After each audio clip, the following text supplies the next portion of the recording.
What yells, I have no life? Having so much time backstabbing and gossiping about people who are not even doing anything wrong to you. This is a couple people at my work. One is a workaholic who shit talks literally everyone to everyone. The other is so irrational and controlling that everybody except the ignorant and stupid like her. It's a living hell. If I didn't need money to survive, I would have left a long time ago. Easy answer. Pretending you do have one. It's actually hard work watching people unable to live in the moment.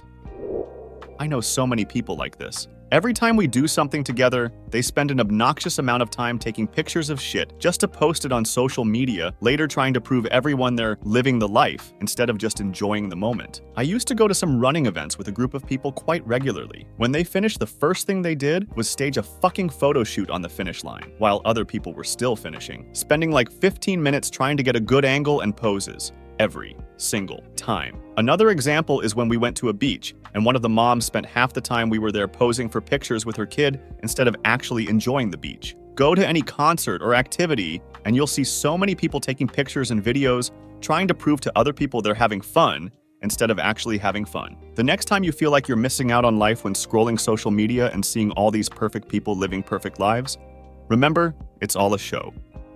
Oh, fuck yes. You unlocked a memory. When I was a student, I spent a semester in the Arctic and took a course which included a 10-day research cruise that went into the pack ice. When we were in the ice, a polar bear and her cub walked up to the ship. Everyone was on the bow, admiring the visitors in absolute silence, with the exception of the cameras of the amateur photographers, until the peace was suddenly broken by a shriek yell and one of the girls shouting, insert stereotypical Instagirl accent, "Oh my god, the bears are so close. I can take a selfie with them." Moment ruined.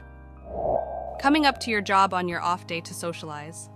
When I worked retail, there were a few people who did this, even after they got fired. Turned out they were part of an organized theft group, which included some supervisors and managers. So they did have a life of crime. Reminds me of this dude I worked with. It was my first job and at a grocery store.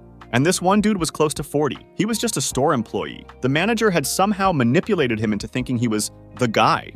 So this dude basically ran the store, did everything, and lived for the praise from our boss. He lived 30 minutes away from the store, and he always had the early shifts. His only perk, I guess. But also it was easier for the boss to manipulate him when he was working early. Anyway, he would go home, and after 2-3 hours, he would head back, just to inspect that the late shifters were doing their part.